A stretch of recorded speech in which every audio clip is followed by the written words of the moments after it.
Ekran!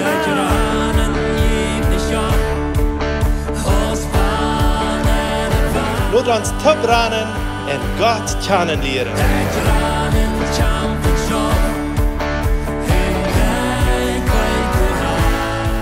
Welkom lieve vriend, welkom to dit programma Ekran. Dankzij dat u vandaag hier erbij bent.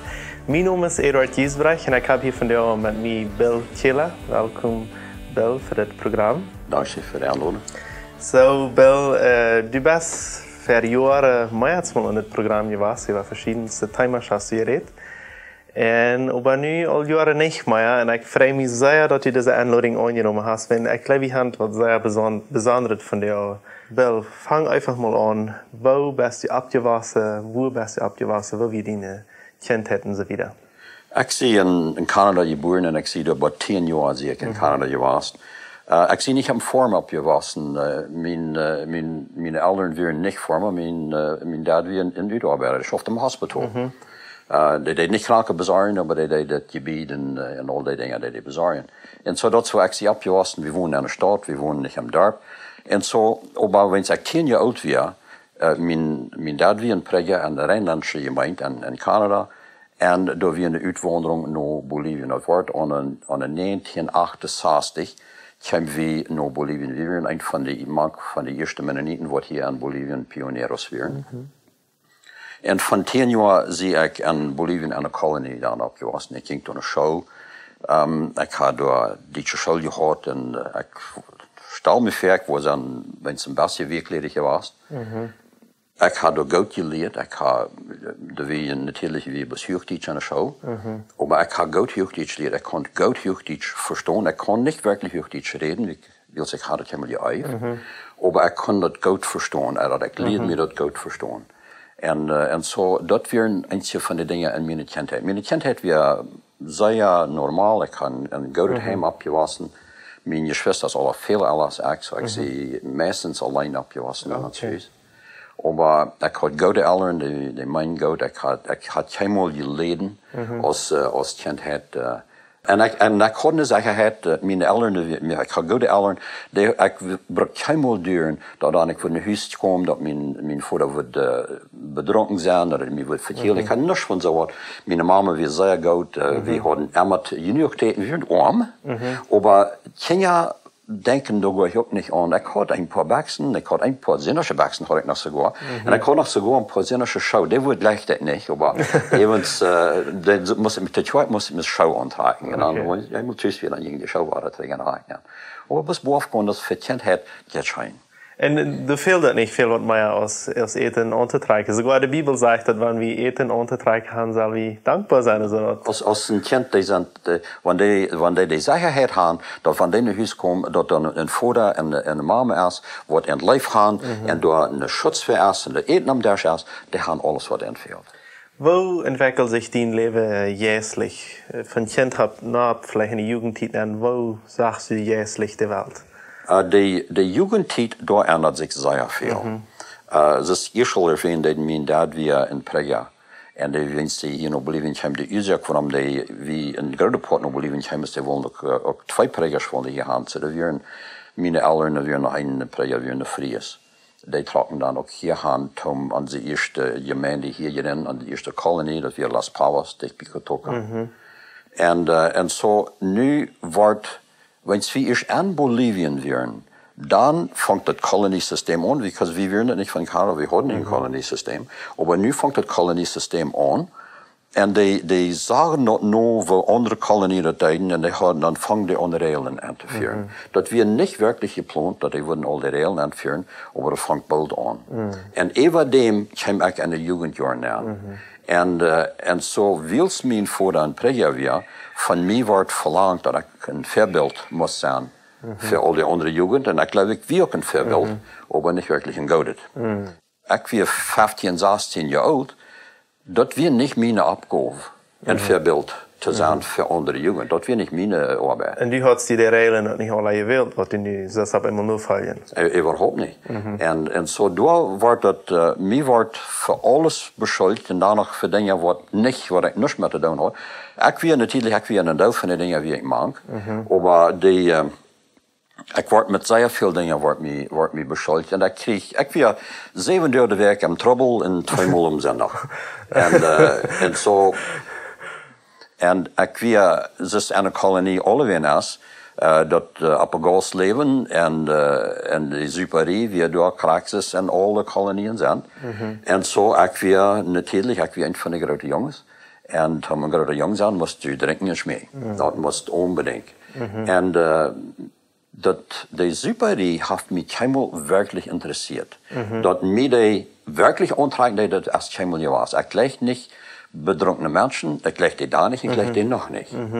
Aber du müsstest vielleicht ein bisschen mitmerken, omdat die kus ongezeine waren. Dat weet nog zo niet. Want du wist met de jongens hadden met de Jugendhaupt zijn, dat is wat die alle deden. So, dat weet geen, ik had niet meer een wohl of ik daar. En ik weet dat Jugend, de Jugendjaren, dat zijn jaren waar de kinderen die leren groot zijn. En toen groot zijn, moet je die kan nein met die Mama und Papa. Dus du bist nicht mehr Mama, Jungchen nicht mehr. Aber du verstehst auch noch nicht groot zu sein. En so, dat zijn de jaren wo de Jugend, die machen Entscheidungen merken, die verstehen das aber noch wirklich nicht. Die sind wirklich noch ein bisschen kindlich und verstehen aber noch nicht ganz groot zu sein. Und das sind schwere Jahre. Ich verdenke Jugend das nicht von der Art, die Entscheidung merken, weil ich sehe, dass je was. Wat dachten deine Eltern, wenn du op August gingst en op zijn leven metmerken deed? Mijn Eltern, die gevallen dat nog. Weer nog predikers? Predigerlied, weet wat ik gezien heb van de kolonie, hoeveel mensenvrachten is. Du hast keiner wat meer mensenvracht als de predikers.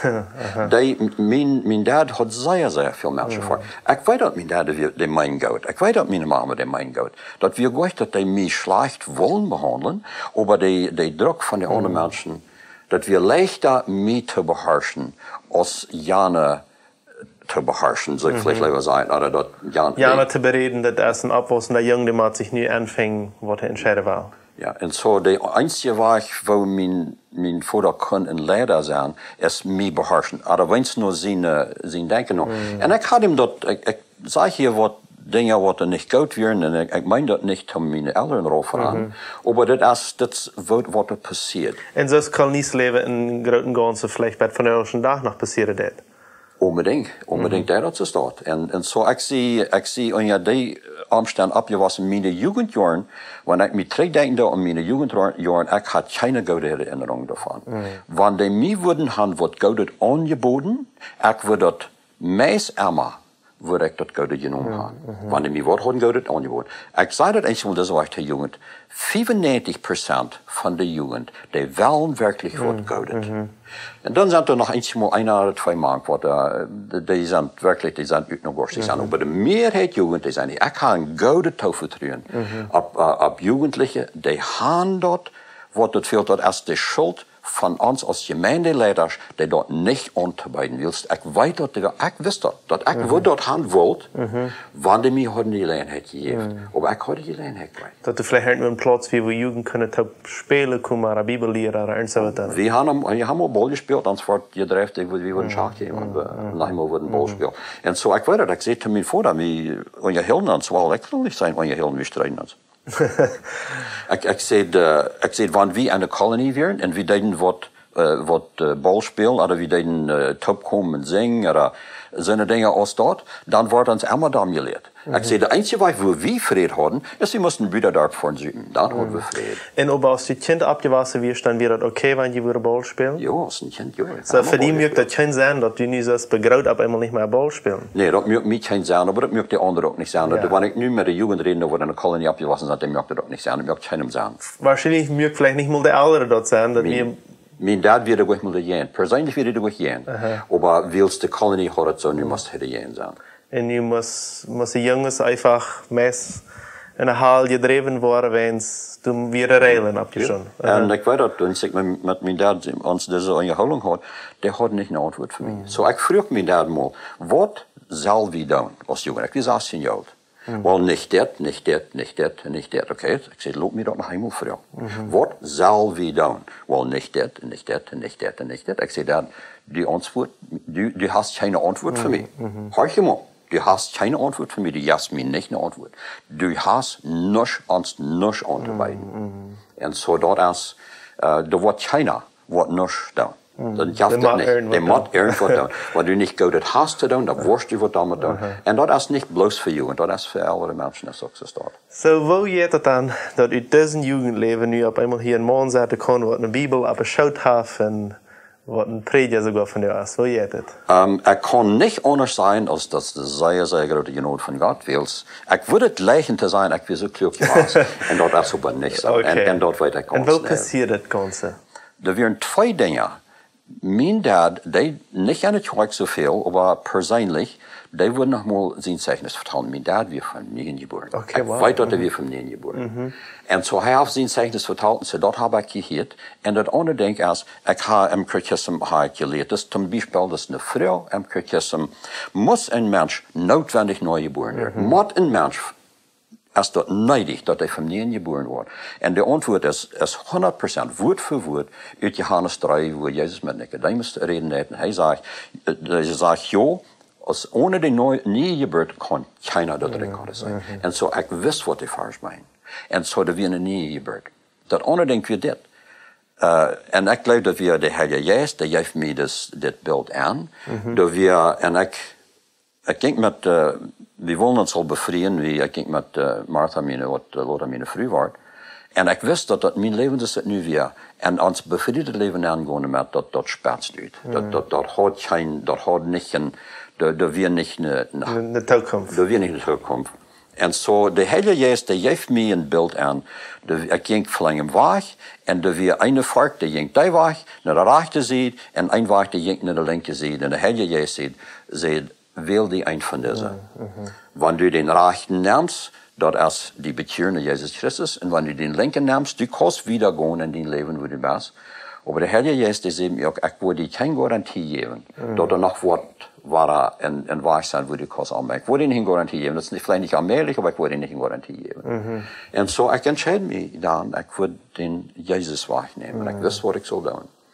Ik wist het ook, want ik Lothar, dat we am Februar war, wenn sie mich bekeert, und dann, wenn sie zu Torfest gehen, oder zu ungerecht, das ist auch eine Farsbahn im Kirchen, die Frau ist, welche Personen sollen getauft werden? Und die Antwort ist auch sehr, sehr klar, das sei all die, was in Herrn Jesus glauben, das Leben, ich habe mal Menschen, Leute gefragt, mit dieser Vers, leifst du an Jesus? Und die sagen, Fuße besteht ja. Aber das andere Part von der Vers sagt, alle, die in den Herrn Jesus glauben und sich zu ihm bekehren. So dann fragt Menschen, was sie dann bekehrt. Und dann stürmt das los. Und so, das sind zwei Dinge, was uns würdig macht zu der Taufe. Und das ist uns Glauben an Jesus Christus. Und nicht nur bloß, dass wir am das leben, aber dass wir am auch noch folgen. Und das ist, was die Bekehrung ist. Wie bist du allein in diesem Moment, wo du die bekehren willst? Ich war allein in diesem Moment, wo ich mich bekehren So, du betest einfach... Ich war dort noch krank, wo ich war. Ich lag da im Bad. Und es war eben Mittag. Meine Eltern hatten Mittagsschlaf, und so ich habe mich auch mit durchgelegt.